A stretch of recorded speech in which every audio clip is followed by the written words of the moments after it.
Ito ang Tinig ng Pag-asa, isang palatuntunan sa radyo na nagsasabing si Jesus ay muling darating, tiyak na darating, at malapit nang dumating. Kaya kaibigan, kumandatan siya sa lubungin.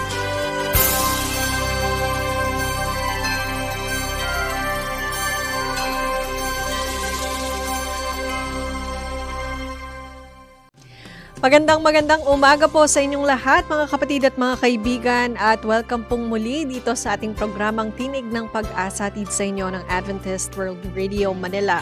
Ako pa rin po ang inyong lingkod, Lou de los Reyes Imperial at tayo po'y magsama-sama pamula alas 6 hanggang alas 7 ng umaga upang talakayin ng mga bagay na makakatulong sa atin para mas mapatatag ang ating relasyon sa loob ng tahanan at pagtuklas ng pag-asang nagmumula sa salita ng Diyos. Mga kaibigan, kami po ay patuloy pa rin ang pamimigay ng mga libreng aklat aralin sa Biblia. Kung kayo po ay nagdanais sa makatanggap, ay tumawag lamang po o mag-text sa 0917-1742-777. 0917-1742-777. O di kaya naman sa 0968-8536-607. 0968-8536-607. At para naman po sa ating Facebook and YouTube channel, isearch lamang po ang Adventist World Radio Manila o di kaya naman magpadala ng email sa connect@adventist.ph.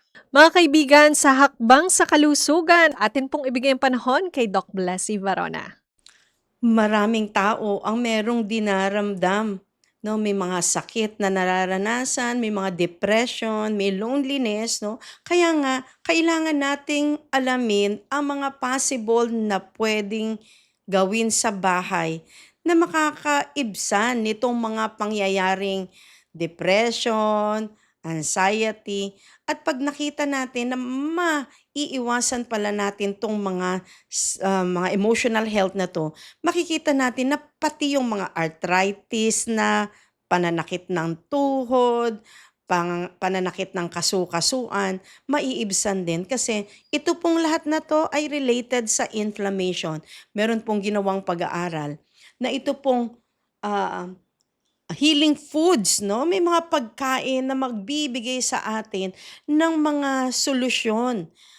Kaya nga sabi nila, pag na-master natin itong mga pagkain ito, talagang magkakaroon ng tamang mechanism yung katawan para maibsan yung mga chronic pain. Again, pag sinabi natin chronic pain, ito po yung mga usual na nararamdaman ng mga nag-iedad na. Pero again hindi lang po may edad ang affected ngayon, kundi pati mga kabataan na natin. Sabi dito, an accumulating body of clinical evidence has established that diet and healing foods play a critical role in neurophysiology, directly modulating the mechanisms underlying chronic pain. So sabi nga, in fact, yung International Association for the Study of Pain formally recognizes optimizing dietary intake as a core component of interdisciplinary pain rehabilitation strategy. So, ibig sabihin po nito, kailangan lang nating maintindihan kung ano yung mga pwede nating gawin. At ang Biblia, napakagaling. Ang Biblia, meron siyang napakagandang promise sa atin. Na habang tayo nag-aaral, pinag-aaralan natin ang mga bagay-bagay, nagiging mas matalino tayo. Kasi ang Biblia ay talagang meron din siyang merong mga magagandang messages sa atin na gusto ng Panginoon pala na tayo ay maging malakas. Sabi dito nga sa 3 John 1:2, sabi, minamahal, idinadalangin ko na sa lahat ng mga bagay ay guminhawa ka at magkaroon ka ng mabuting kalusugan kung paanong ang iyong kaluluwa ay nasa mabuting kalagayan. So talagang ang wish sa atin ay magkaroon tayo ng mabuting kalusugan, magandang pakiramdam na libre sa mga pain, no? Anong pain? Kasukasuan, sumasakit ang tuhod, masakit ang ulo, may migraine. Tapos later on, makikita niyo yung katawan nagdurusa. Kaya nga po, yung ginawa naming libro na Happiness is Medicine, parati yang merong nakasulat na nutrition, psychiatry. Dito, food is medicine. Okay, ang pagkain ay gamot para sa improvement ng inyong kalusugan. Kaya nga po, kung pag-aaralan natin again, yung science may sinasabing klaro na ang halamang pagkain, no, yung fruits and vegetables tend to really increase the level of happiness. No, ilalabas yung magkakaroon kayo ng kaligayahan kasi ang katawan maglalabas ng tamang hormones, no? Tamang microbiome sa gut nyo, very, very much related sa health brain natin. Yung ating tiyan at ang ating brain ay merong ugnayan yan. Kaya ang tawag nga nila gut and brain axis. At ito, mga connected para magbigay sa atin ng kalusugan. Kaya nga po ang Biblia napakaganda din eh. Kasi ang Biblia nagbibigay sa atin ng magandang promise na yung halamang pagkain, sabi sa Genesis, di ba? Genesis 1:29, sabi dito, yung halamang pagkain, yung mga butil, no? Yung mga kinakain nating prutas, dahon, yan. Sabi ng Lord sa atin, you can eat them for your food. Wow, ang gandang promise. At talagang ito ay talagang magno-nourish sa katawan at sa isip. Okay, simpleng mga strategy na pwede natin gawin. Kaya nga po ako talagang I keep on promoting nutrition psychiatry. Itong nutrition psychiatry na to, ito ay tungkol sa pagkain na makakaapekto ng ating mga emotional health. O kaya yung pagkain mo ng healthy food that will make your brain healthy, happy, no? Calmer, no? Mga tao ngayon, panic people. Mas magiging kalmado ka kasi sakto yung mga functioning ng brain dahil na-nourish, nabigyan ng tamang lusog, tamang nutrients. And then, ito, mabibigyan natin ng tamang atensyon. No? Bigyan natin, intindihin natin yung lesson ngayon. Okay? Ngayon, itong science, balikan natin. Ang sabi again ng science, healing foods play a critical role in neurophysiology. Okay? Ngayon, ano yung mga pagkain na pwede pala nating gamitin para magkaroon tayo ng happiness? Ang sabi ngayon, kailangan kumain tayo ng mga healthy foods. Para itong mga healthy foods na to, like polyphenol-rich fruits, okay, will alleviate yung pain alleviating properties and mechanism. Okay, ito yung polyphenol-rich foods. Kalahating tasa per day. Yung kalahating tasa na yan contain active anthocyanins and carotenoids. No? Merong anthocyanins and carotenoids that reduce oxidative stress and downregulate systemic inflammation cytokine. Yung bibigyan tayo ng tamang sustansya like itong mga polyphenols, okay, yung mga anthocyanins na yan, antioxidants na yan. Tapos, hindi matutuloy yung inflammation pathway. Tapos ano pa ang pwedeng gawin? Ang pwede pa lang gawin ay kailangan natin ding hanapin kung paano tayo makakakuha ng tamang polyphenols. Okay? Hanapin natin kung saan natin pwedeng kunin ang polyphenols. Now, kung i-google niyo yung word na polyphenols, lalabas sa inyong screen sa computer ang daming halamang pagkain, pero karaniwan sa halamang pagkain na makikita nyo ay mga imported. Mga imported like berries, blueberries, kale, ano pa yan, yung mga broccoli, ay mahal, di ba? Pero alam nyo ba na ang polyphenols, marami sa Pilipinas. Ito makukuha nyo sa mga talbos ng kamote, mga alugbate, colitis, papaya, pakwan, no? Yung mga halamang pagkain na local dito. And ito po ay pwede nating pagkuhaan din ng polyphenols. Okay? So, again, kailangan ding maintindihan natin na may mga pagkain na kailangan lang subukan yung lutuin. Kasi mahirap namang nakikinig lang tayo pero hindi natin nakikita na yung good effects sa experience. Kailangan ma-experience eh, no? Ma-experience natin. So, kung babalikan natin yung powerful polyphenols, anong trabaho niya? Okay, ito yung trabaho niya. Ang trabaho niya ay yung polyphenols act as powerful antioxidants that catch and neutralize yung this spike before they can spread the fire. Yung spike ba na yung nag-i-spike sa cellula natin that will cause injury and stress. Ito yung mga substances na naglalabas ng toxic oxygen molecules. Kaya kung ma-stop yung toxic molecules na yan, no, hindi tutuloy-tuloy yung inflammation, yung pain, yung stress. Kailangang ma-block ng polyphenol. So, ang trabaho pala ng polyphenol ay iba-block niya yung unang stage ng inflammation. So, when the cells are injured or stressed, they release highly substance. Ito yun yung magi-inflammation, highly substance like toxic oxygen molecule called reactive oxygen species. Iba-block niya. These molecules act likely flying sparks that ignite the body's inflammation response. So yung polyphenols ulit will block this scenario, okay, this event. So again, yung polyphenols act as powerful antioxidant para hindi matuloy itong spike na to, itong spark na to. Okay?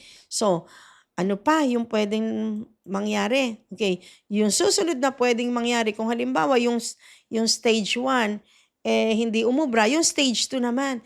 Yung stage 2 naman, this is lacking the master switch of NF-kappa beta. If the sparks aren't catch, pag hindi talaga napatigil doon sa stage 1, sa stage 2 naman magtatrabaho ang polyphenols. Okay, so ang trabaho ng polyphenols, again, physically intercept the signal that activate NF-kappa beta. So, yung master switch naman, siya naman yung iba-block ng polyphenols. Ang galing. So, keeping this master switch safely locked away in inactive state outside of our DNA. Ang ganda. So, again, as much as possible, kung na-block sa pangalawa, anong mangyayari naman sa pangatlo? Yung stage number 3 naman, syempre, pag na-block na sa 1 and 2, sa 2 na-block na, okay, yung stage 3 naman, sabi dito, disarming the pain enzyme. Okay, because the master switch was kept off, okay, na-block mo siya, your cells never receive the genetic order to manufacture COX-2. Okay, yung COX-2 po is a specialized enzyme which primary job is to create pain signal. So, hindi na matutuloy yung pain signal kasi na-block mo doon sa 1 and 2. And this is the exact same enzyme targeted by over-the-counter painkiller drugs like Advil. No, ito yung ginagawa ng mga drugs na yung iba-block yung pain mo. May pain tapos iba-block niya, okay, ng Advil. Pero again, yung pagkain na kinain mo from polyphenols, sana maging sakto na sa stage 1 and 2. Para hindi ka na talaga makaka-experience ng pain, which is that itong ginagawa ng pain enzyme. And then, ang mangyayari po niyan, if your polyphenols is exact, okay, tingnan nyo sa stage 4, without the COX-2 enzyme available, your body cannot produce a chemical messenger called PGE2. Is the physical substance that bind to local nerve endings, making hypersensitive and sending sharp. It hurts. Ito na yung aray, ang sakit. Okay, so again, yung stage 4, stopping the pain messengers. Okay, messages. So again, ang target natin dito kasi prevention nga, ang gusto nating mangyari, doon sa stage 1 and 2, ma-block na ng polyphenols at para hindi mag-progress sa stage 3. So again, anong polyphenols? Ang polyphenols po, very, very easy to achieve. Ay, nandyan lang sa kapaligiran natin. Kumain kayo ng mga halamang pagkain, yung prutas, yung gulay, mga butil, at subukan nyo po yan. Ako talaga, parati kong sinasabi sa pasyente, subukan mo lang siguro ng 2 weeks, 2 linggo, na alisin yung mga matatabang pagkain, yung mga matatamis, no? Yung mga sobrang wala namang sustansya, sabi nila junk foods, no? So alisin nyo po yan at ang ipapalit nyo, yung halamang pagkain, kumain kayo ng 1 mangkok na gulay. Okay, simpleng luto. Siguro tinola, sinigang, puchero, o kaya chapsoy, walang karne, maliit sa taba. Alisin ang mga seafoods, mga internal organs, ang seafoods kasi kinakain mo yung ulo at yung tiyan, no? So alisin yan. Pag naalis mo yung mga inflammatory food, idagdag yung mga antioxidant food na sinasabi ng Biblia sa Genesis 1:29. Yung gulay, yung prutas na magbibigay ng kalusugan sa katawan, ng buhay sa tao. Yan ang gawin natin. Subukan kaya natin yan. Sabi ko, yung prescription ko, 2 weeks. Pero alam niyo, merong mas maigsi pang prescription. Ito yung sinasabi ng Daniel 1 verse 12. Subukin po ninyo. Okay, kami sa loob ng 10 araw. Ilang araw? 10 araw. Gulay lamang ang ipakain ninyo sa amin at tubig lamang ang ipainom. Sa libro ng Daniel, ito yung si Daniel, no, binibigyan ng pagkain ng hari. Kasama ni Daniel ang kanyang mga kaibigan, ang kanyang 3 kaibigan, binibigyan ng pagkain ng hari. Ano yung pagkain ng hari na inoffer sa kanila? Ay nako, kung makikita nyo siguro, imagine natin, lahat ng taba, lahat ng malinamnam, lahat ng masebo, may alak, may tamis, may dessert at lahat. Sabi ni Daniel, 10 araw, gulay lamang ang ipakain at tubig ang inumin, 10 araw. At alam naman natin ng storya kung ano. Alam niyo? At nangyari nga na si Daniel at ang kanyang mga kaibigan mas malusog at mas matalino, and I personally believe mas masaya sila kaysa doon sa mga kabataan na kumain ng pagkain ng hari. So, maging matalino po tayo sa pagpili. Sana matuto tayo sa mga storya ni Daniel at matuto din tayo sa mga researches na nakikita ngayon ng science. So, mag-enjoy po tayo sa ating mga kakainin. Sana po gulay, sana halamang pagkain, at tayong lahat magkaroon ng tamang kalusugan at kaligayahan. God bless po. Maraming salamat, Doc Blessy. Nawa po ay marami tayong naunawaan dito sa ating topic na ito, no? At kung kayo po yung, may mga katanungan o nagnanais mag-share ng inyong mga natutunan, ay maaari nyo po yung isend sa 0917-1742-777. 0917-1742-777. O di kaya naman sa 0968-8536-607. 0968-8536-607. At para naman po sa ating Facebook and YouTube channel, isearch lamang po ang Adventist World Radio Manila o di kaya naman magpadala ng email sa connectedadventist.ph. Mga kaibigan, bago po tayo magpatuloy sa ikalawang bahagi ng ating programa, tayo po muna ay makarinig ng isang awitin.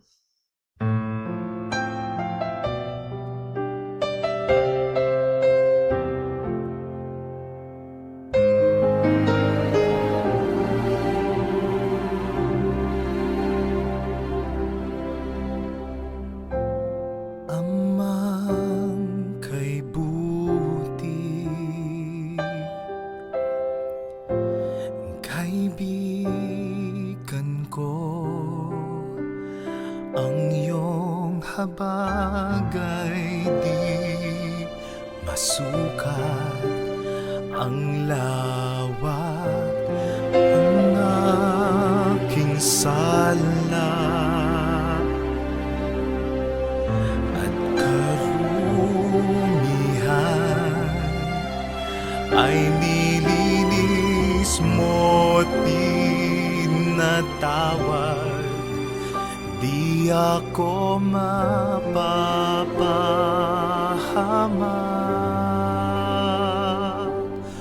O Diyos, ang biyaya mo'y dakila, sapat sa buhay ko lagi. Akong namamanga sa iyong dakilang biyaya. Tunay, dakilang biyaya.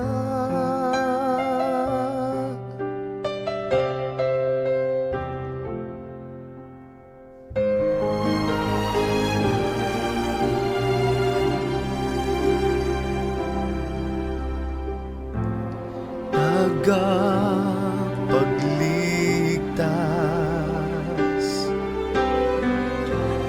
ng kaluluwa, ikaw ang nagalay ng iyong buhay para sa akin. Ano ang akin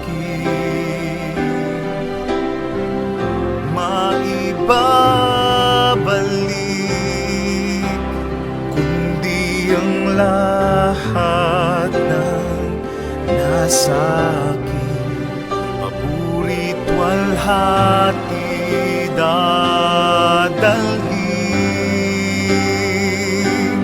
O Diyos, ang biyaya mo'y dakila, sapat sa buhay ko lagi. Akong namamangha sa iyong dakilang biyaya. Tunay, dakilang biyaya, kay lalim, kay lawak, kay tibay, kay tayog, kay lalim, kay lawak, kay tibay, kay tayog, kay saan man bagay sa mundo. Ang biyaya mo'y dakila, sapat sa buhay ko lagi. Akong namamangha sa iyong dakilang biyaya. Tunay, dakilang biyaya.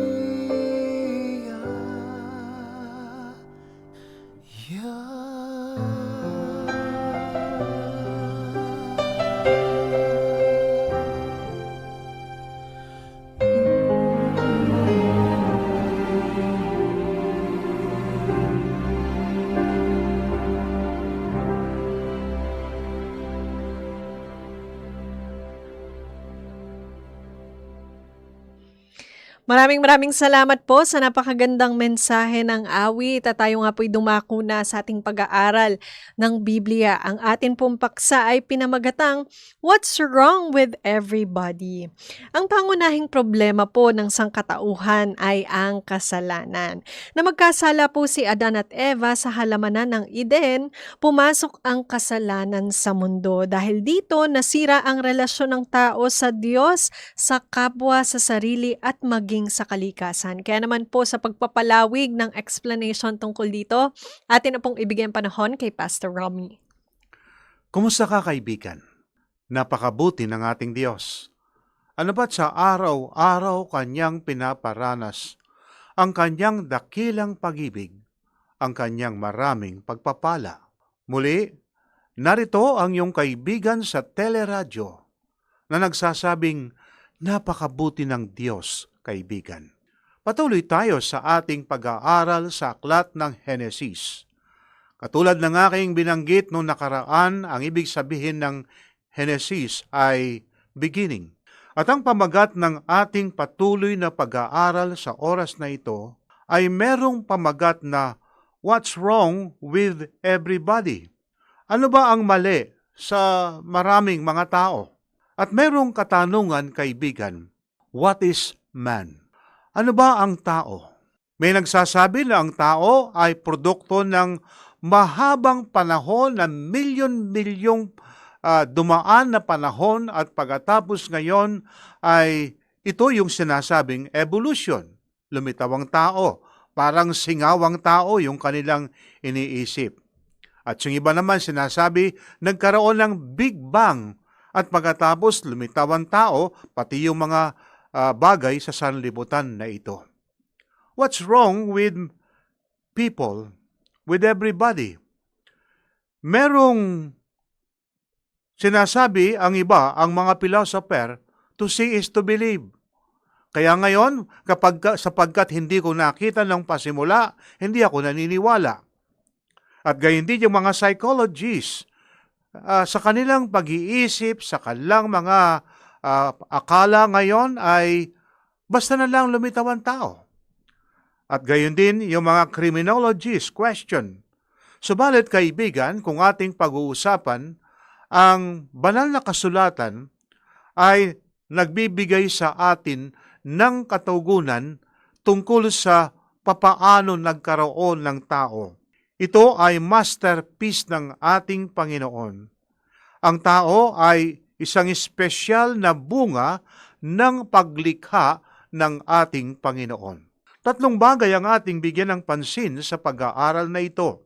Man was created in the image of God. Ang tao ay nilikha sa larawan ng Diyos. Ito'y sinasabi sa aklat ng Henesis, Kapitulo 1, versikulo 26 at 27. Sinabi ng Diyos, lalangin natin ang tao sa ating larawan, ayon sa ating wangis, at magkaroon sila ng pamamahala sa mga isda sa dagat, sa mga ibon sa himpapawid, sa mga hayop, sa buong lupa, at sa bawat gumagapang sa ibabaw ng lupa. Kaya't nilalang ng Diyos ang tao ayon sa kanyang sariling larawan. Ayon sa larawan ng Diyos, siya nilalang, sila'y kanyang nilalang na lalaki at babae. Sinasabi ng ating banal na kasulatan, sa larawan ng Diyos, in the image of God, ang tao ay nilikha ng ating Panginoon. Kaya kaibigan, kung ating pag-uusapan at ating bigyan ng pansin, ayon din sa aklat ng Henesis 2:7, papaano nilikha ng Diyos ang tao? Sapagkat noong una, sinabi lang ng Diyos, magkaroon ng liwanag, magkaroon ng himpapawid, magkaroon ng lupa, magkaroon ng mga ibon, at gayon din mga dambuhalang mga nasa tubig. Nagsalita lang ang Diyos. Subalit kapatid, noong nilikha ng Diyos ang tao, hindi siya sinasabing nagsalita, kundi siya ay kumuha galing sa alabok ng lupa. Pinorma ng Diyos ang taong ito galing sa alabok ng lupa in the image of God. Kaya ngayon, sa larawan ng Diyos ay nilikha ang tao. Kaibigan, napakabuti ng ating Panginoon. At hindi lamang nilikha ng Diyos galing sa alabok ng lupa, kundi pa naman, kaibigan, ang tao ay ginawang katiwala ng ating Diyos. Siya ay sumasakop sa lahat ng mga nilikha ng Diyos, ginawa siyang katiwala. Hindi tayo sinasakop ng mga ibon. Hindi tayo sinasakop ng mga iba't ibang mga hayop o anumang mga nilikha ng ating Diyos. Ang sabi nga ng ating Biblia, sinabi ng Diyos, lalangin natin ang tao sa ating larawan, ayon sa ating wangis. At saka pansinin mo kaibigan, yung ginamit ng Biblia, hindi sinabi ng Diyos, lalangin ko. Kapag ka lalangin ko, wala siyang kausap, kundi siya lang. Pero ang sabi ng Biblia, lalangin natin ang tao sa ating wangis. Sa makatuwid, may kausap ang Diyos. At ang sabi pa ng 1 o yung San Juan, Kapitulo 1, Ebanghelyo ayon kay John, the Beloved, in the beginning, God was the Word, and the Word was with God, at walang bagay na nalikha o lumitaw sa lupang ito na hindi nilikha ng ating Diyos. Kaya nga, kasama yung anak, kaibigan. Ang sabi nga ng ating Biblia, kung ating bigyan ng pansin, dito sa aklat ng San Juan, kaibigan, Kapitulo 1, versikulo 18, ganito ang sabi ng ating banal na kasulatan. 1:18, walang sino mang nakakita kailanman sa Diyos, ang Diyos na tanging anak na nasa kandungan ng Ama ang nagpakilala sa Kanya. Sa makatwid, ang nagpakita sa Old Testament, walang iba kundi ang Diyos anak. Dangan nga lamang siya ay nagkatawan tao upang kanyang tubusin ang tao sa kanyang mga kasalanan. Kaya nga kaibigan, napakaliwanag ng ating banal na kasulatan. At nung sinasabi ng ating Biblia, sa aklat ng Henesis, pa rin, Kapitulo 3, versikulo 1 hanggang 6, yung unang bahagi sa ating pag-aaral ay ang tao ay nilikha sa larawan ng Diyos. At ang pangalawa nito ay Adam fell through sin, marring the image. Ano ba nangyari? Noong ang tao ay nilikha ng Diyos galing sa labok ng lupa, pagkatapos binigyan siya ng pagkakataon na kanyang pangalanan ang lahat ng mga hayop, mga isda, at lahat-lahat ng nilikha ng ating Diyos. At ang sabi ng ating Biblia, hindi mabuti sa lalaki ang mag-isa. Kaya nga, nilikha ng Diyos ang lalaki. Ganito kaibigan ang sinasabi ng ating banal na kasulatan. Na noong nilikha ng Diyos ang babae, galing sa tadyang ni Adan. At noong ibinigay ng Diyos ang kanyang asawa, kaibigan, ang sabi ngayon ni Adan, buto ng aking buto, laman ng aking laman. Bakit kaya kaibigan, nilikha ng Diyos galing din sa lalaki? Hindi kumuha ang Diyos sa bahagi ng ulo ng lalaki sapagkat hindi panukala ng Diyos na gawing alipin ng lalaki ang babae. Hindi rin kumuha ang Diyos sa bahagi ng kamay ng lalaki sapagkat hindi panukala ng Diyos na saktan at gawing alipin ng lalaki ang babae. At hindi rin kumuha ang Diyos sa bahagi ng paa ng lalaki sapagkat hindi panukala ng Diyos na yurakan at gawing alipin ng lalaki ang babae, kundi kanyang pakamahalin, susuyuin habang siya'y nabubuhay. Kaya nga sinabi ng Diyos, sa lahat ng kanyang nilikha ang sabi niya, mabuti. Subalit nung nakita ngayon ang lalaki nag-iisa, ang sabi ng Panginoon, hindi mabuti sa lalaki ang mag-isa. Ngayon, nilagay ng Diyos ang lalaki at ang babae sa kanyang tahanan sa Eden. Nanupat, napakagandang sabihin natin na hindi kayang ilarawan ng tao ng kanyang isipan, kaibigan, ang nilikha ng ating Diyos. And by the way, ano bang kahulugan ng image of God? Yung sa larawan ng Diyos.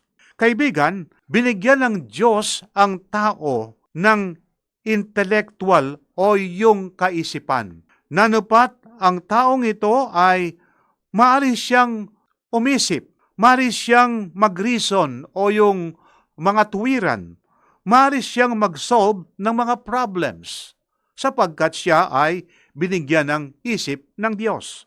Ano pa? Relational. Nanupat, ang tao ay maaring umibig at maaring ibigin. Ano pa? Yung moral consciousness. Nanupat, ang ibig sabihin nito, discern right from wrong. Nanupat, maaring ang taong ito sa kanyang pag-iisip ay kanyang makilala alin ang tama at alin ang mali. Kaya nga, binigyan ng Diyos ng karapatan na pumili. At sapagkat binigyan ng Diyos ng karapatan na pumili, ngayong kaibigan, kaya ngayon, kung siya ay susunod, pipiliin niyang siya'y susunod. At kung siya'y hindi susunod, kanyang pipiliin na hindi susunod. Subalit, kaibigan, ay merong accountability sapagkat siya'y binigyan ng karapatan na mag-isip at pumili. At noong ang tao ngayon ay nagkasala, ayon sa ating ngayong susunod na pag-aaral na ito, yung pangalawang bahagi, ang sabi sa atin ay, Adam fell through sin, marrying the image. Ayon sa Kapitulo 3, ating simulan sa versikulo 1, ang sabi sa atin, ang ahas nga ay higit na tuso kaysa alinman sa mga mailap na hayop sa parang na nilikha ng Panginoong Diyos. Sinabi niya sa babae, sinabi ba ng Diyos, huwag ninyong kakainin ang mula sa alinmang punong kahoy sa halamanan? At sinabi ng babae sa ahas, makakain namin ang bunga ng mga punong kahoy sa halamanan, subalit sinabi ng Diyos, huwag ninyong kakainin ang bunga ng punong kahoy na nasa gitna ng halaman, huwag din ninyong itong hihipuin, kundi kayo'y mamamatay. Kaya ang sabi ng Diyos, kapag kayo'y humipo ng bunga ng punong kahoy, ng pagkaalam ng mabuti at saka ng masama ang wika, kayo'y mamamatay. Pero sabi naman ni Satanas, hindi kayo mamamatay. Kaibigan, si Satanas ngayon pumasok sa isang nilalang, walang iba kundi ang ahas. Kaya ginamit ngayon ang ahas ni Satanas para ngayon linlangin ang tao. At noong ngayong kausap ni Satanas ngayon, ang babae ngayon, nalinlang siya. Ano sabi ng ating Biblia? Kasi sabi ng Diyos, tiyak kayong mamamatay. Ang sabi naman ni Satan, hindi kayo mamamatay. Ang tanong, namatay bang tao, kaibigan? Merong sinasabi ang banal na kasulatan dito sa aklat ng Epeso, Kapitulo 2, versikulo 1, 4 at 5. Ganito ang sabi ng banal na kasulatan. Kasi kapag ang tao ay hindi namatay, nagsisinungaling ang Diyos. Pero ang tao namatay, hindi nagsisinungaling ang Diyos. Ang nagsisinungaling ngayon, kapag sinasabing ang tao ay hindi mamamatay, si Satanas.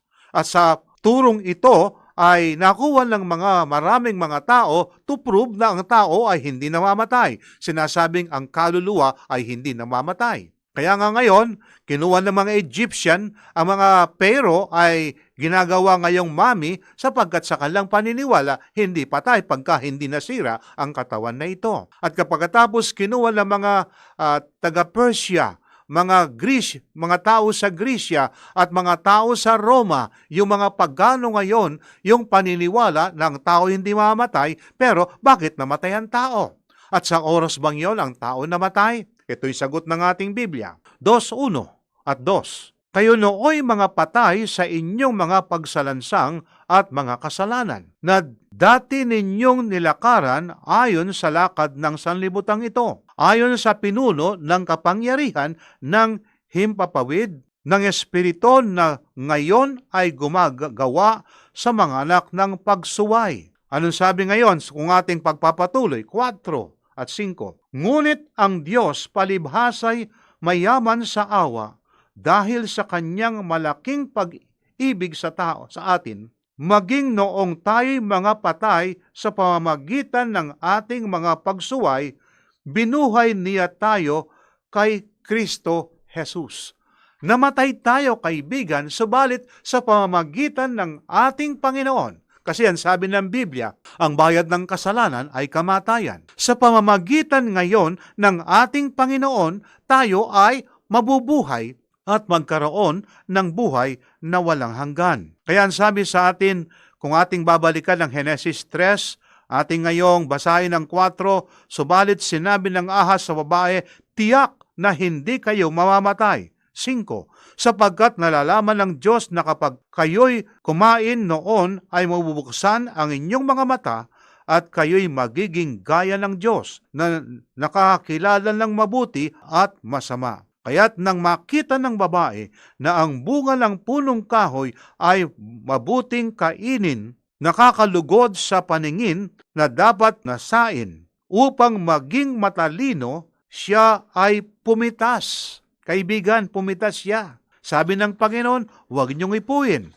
Pero pumitas yung babae at pagkatapos, ano pa sabi ng ating banal na kasulatan? Nang bunga nito at kinain ito at binigyan din niya ang kanyang asawa na kasama niya at sila'y kumain. Kaya kaibigan, dahilan sa pagsuway ngayon ng ating unang magulang kaibigan, pumasok ngayon ang kamatayan. Dati-dati ang tao walang kamatayan. Subalit ang sabi ng ating Biblia, ang bayad ng kasalanan ay kamatayan ayon sa Roma 3:23. Yamang ang lahat ay nagkasala at hindi nakaabot sa kaluwalhatian ng Diyos. Kaya ngayon, ang bayad ng kasalanan ay kamatayan. Subject ngayon ang tao kaibigan sa kamatayan. Dati-dati ang tao ay walang kamatayan sapagkat nilikha tayo sa larawan sa wangis ng ating Panginoon. Kaibigan, dahilan sa pagkakasala ng ating unang magulang, pumasok ngayon ang kasalanan sa buhay ng tao. Subalit, napakabuti ng ating Diyos na anuman ang ating naging buhay, anuman ang ating pagsalansang, at tayo subject sa kamatayan, kaibigan, sapagkat ang bayad ng kasalanan ay kamatayan. Meron tayong Panginoon na namatay para sa atin. Kanyang binayaran ang aking kasalanan, ang iyong kasalanan, kaibigan. At the moment na tayo ngayon ay nanampalataya sa ating Panginoon, Kanyang ibibigay sa atin ang buhay na walang hanggan. Kaya ang sabi ng ating Biblia, for God so loved the world, sapagkat ang wika gayon na lamang ang pagsinta ng Diyos sa sanlibutan na Kanyang ibinigay ang Kanyang bugtong na anak, upang ang sinumang sumampalataya ay hindi mapahamak, kundi magkaroon ng buhay na walang hanggan. Kaya ngayon, pumasok ang kamatayan ngayon. Pumasok ngayon ang sinasabing deadly crimes, na napat hindi na ligtas ang ating mga sinasabing lansangan.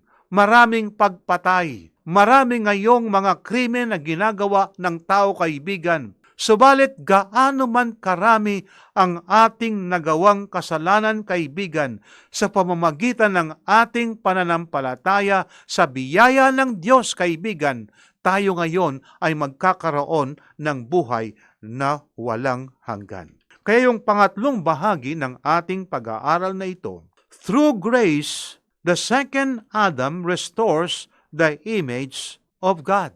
Sa pamamagitan ngayon ng biyaya ng ating Panginoon. Sa pangalawang Adan, walang iba kundi si Kristo ngayon, may sasauli ngayon yung image ng Diyos sa tao. Yung sakdal na likas ng Diyos sa tao. Kaya nga, ang sabi nga ng ating Biblia sa aklat ng San Mateo, Kapitulo 5, versikulo 48, ang wika sa atin, kaya't kayo nga'y maging sakdal, gaya ng iyong Ama sa langit na sakdal. Be ye therefore perfect. Yung sakdal na buhay ng ating Panginoon, na kapag ka ngayon tinanggap natin si Kristo, kaibigan, sa pamamagitan ng gawa ng Banal na Espiritu, binabago ang ating buhay, ginagawang banal ang ating mga buhay. Hindi sa ating sariling pagsisikap, kundi sa kapangyarihan ng ating Panginoon. Kaya nga, ang sabi sa atin sa Roma 5:12 ang ganito, kaya't kung paano sa pamamagitan ng isang tao ay pumasok ang kasalanan sa sanlibutan at sa pamamagitan ng kasalanan ay ang kamatayan, kaya't dumating sa lahat ng mga tao ang kamatayan sapagkat ang lahat ay nagkasala. Kaya nga sabi, sa pamamagitan ng kasalanan o pagsalansang ng ating mga magulang, pumasok ang kasalanan. Subalit kaibigan, hindi natatapos doon ang istorya. sapagkat merong binabanggit ang ating Biblia sa Roma pa rin 5:18 at 19 ng ganito. Kaya't kung paanong sa pamamagitan ng isang pagsuway ay dumating ang kahatulan sa lahat ng mga tao, gayon din naman sa pamamagitan ng isang matuwid na gawa ay dumating sa lahat ng mga tao ang pag-aaring ganap at buhay. Sapagkat kung paano sa pamamagitan ng pagsuway ng isang tao ang marami ay naging mga makasalanan, gayon din sa pamamagitan ng pagsunod ng isa ang marami ay magiging mga matuwid. Kaya nga, si Kristo ang sinasabi sa Bibliang pangalawang Adan. Yung unang Adan, pumasok ang kasalanan. Maging tayo ngayon ay naging mga makasalanan sapagkat tayo ay mga anak ni Adan. Subalit sa pamamagitan ni Kristo, yung larawan ng Diyos, kaibigan, na nawala sa atin pagka tinanggap natin si Kristo na ating tagapagligtas ngayong kaibigan, yung larawan ni Kristo ngayon, unti-unti ngayong nakikita na sa atin o mapa sa atin sapagkat by creation and redemption, ang tao ay sakdal at sa pamamagitan ni Kristo ngayon, by faith na siya ang biyaya, tayo ngayon ay magiging sakdal, hindi sa ating sarili, kundi sa ating ngayong pananampalataya sa biyaya. Kaya samantalang tayo ngayon ay nagpapasakop kay Kristo, yung bunga ng banal na Espiritu ngayon ay makikita sa atin pag-ibig katulad ni Kristo. To be like Jesus, ito kaibigan, ang ating ngayong dapat ngayong maintindihan natin. At ang sabi sa ating Biblia, Efeso 1:7, sa Kanya'y mayroon tayong katubusan sa pamamagitan ng Kanyang dugo ng kapatawaran ng ating mga kasalanan ayon sa mga kayamanan ng Kanyang biyaya. Hebreos 7:25, dahil dito, siya'y may kakayahang iligtas ng lubos ang mga lumalapit sa Diyos. Sa pamamagitan niya, yamang lagi siyang nabubuhay upang mamagitan para sa kanila. Kaibigan, sa pamamagitan ni Kristo ngayon, meron tayong buhay na wala hanggan.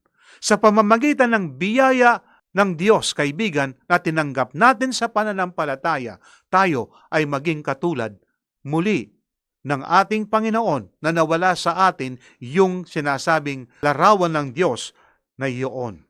Kaya nga, ang banal na Espiritu ngayon, gumagawa sa atin ang sabi sa 1 Corinto 6:19 at 20, o hindi ba ninyo nalalaman na ang inyong katawan ay templo ng Espiritu Santo na nasa inyo, na tinanggap ninyo mula sa Diyos, at kayo ay hindi sa inyong sarili, sapagkat kayo'y binili sa isang halaga, kaya't luwalhatiin ninyo ng inyong katawan ang Diyos. Kaibigan, by faith, sa biyaya ng Diyos ngayon, yung larawan ng Diyos na wala sa tao ay may sasauli sa pamagitan ng katwiran ng ating Panginoon. Bago tayo magtatapos sa pag-aaral nito, kaibigan, nais kong basahin ang sinasabi ng ating Biblia sa aklat ng San Marcos 11:22 hanggang 24. At sumagot si Jesus sa kanila, magkaroon kayo ng pananampalataya sa Diyos. Katotohanan sinasabi ko sa inyo, nang sino mang magsabi sa bundok na ito, mabunot ka at mapatapon ka sa dagat, at hindi nag-aalinlangan sa kanyang puso, kundi naniniwala na mangyayari ang kanyang sinabi, ay mangyayari nga iyon sa kanya. Kaya nga sinasabi ko sa inyo, ang lahat ng bagay na inyong idalangin, take note kaibigan, lahat ng ating idalangin na tayo ay may pananampalataya, ang Diyos ay tumutugon sa panalangin ng kanyang mga anak. Kaibigan, tayo'y manampalataya sa Panginoon. Tayo'y manalangin. Dakila at mapagpala po naming Diyos, napakabuti po ninyo sa amin.